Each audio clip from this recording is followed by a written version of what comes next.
Mon père travaille jusqu'à présent, déclara le Seigneur, et moi aussi je travaille. Jean 5, 17. Ceci montre que depuis la rébellion de Satan, la chute de l'homme, et jusqu'à présent, Dieu travaille. C'est pourquoi le Fils aussi travaille. Que trouvons-nous dans les actes? Permettez-moi de dire que dans le livre des actes, ce n'est pas l'œuvre de Paul ni celle de Pierre qui est consignée, mais le récit de l'œuvre de Dieu. Qui peut dire qu'après l'époque décrite dans Acte 28, Dieu ne travaille plus?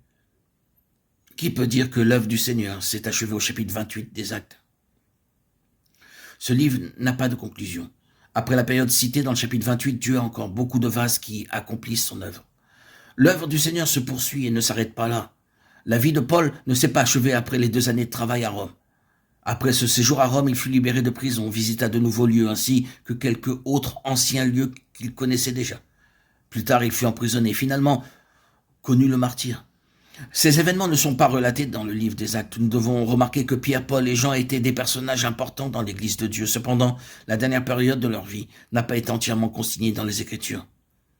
Pouvons-nous dire encore, tout en demeurant fidèles à la vérité, que le livre des Actes est terminé? Il est en vérité sans fin. Les chapitres 29 ou 30, ni même le 100e chapitre ne pourraient y parvenir. Si ce récit avait dû se poursuivre à chaque époque, des choses nouvelles auraient sans cesse dû être ajoutées. C'est pour cette raison que les Actes devaient soudainement s'arrêter au chapitre 28. L'œuvre de Dieu est allée de l'avant. Et lorsque Dieu va de l'avant, il a toujours ses vases. Dans la période du livre des Actes, il avait ses vases. Sans nul doute, le Père travaille jusqu'à présent. Mais qui parmi les hommes continue de collaborer avec lui? Qui peut dire, comme le pouvait le Seigneur Jésus, « Et je travaille ».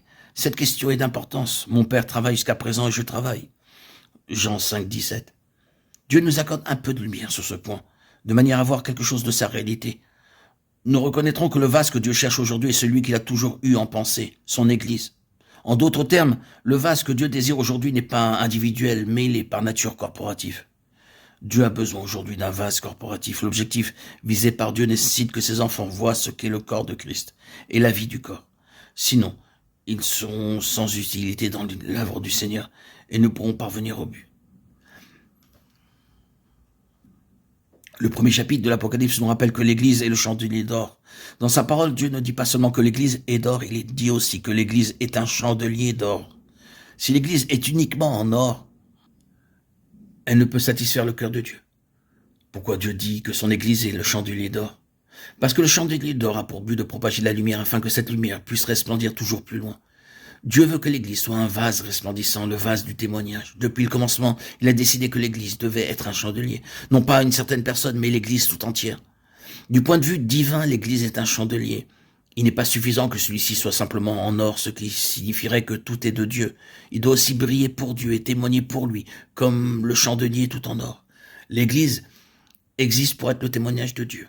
Si elle n'est pas en or, elle n'est pas l'Église. Si elle n'est pas un chandelier, elle n'est pas encore l'Église. Si la vie n'est pas en elle, elle ne peut être l'Église. S'il n'y a pas de témoignage en elle, elle ne sera pas non plus l'Église. L'Église doit comprendre ce que Dieu désire accomplir et avoir dans cet âge. Elle sera un chandelier en or. Si elle voit ce qu'est le témoignage de Dieu sur la terre aujourd'hui. Nous rappelons très simplement que l'œuvre de Dieu va de l'avant. Le Seigneur cherche encore un vase qui soit conforme à ce qui était au commencement, non pas quelque chose d'individuel, mais par nature corporatif, en d'autres termes, l'Église. Certains, peut-être, s'interrogeront au sujet des vainqueurs dans l'Église.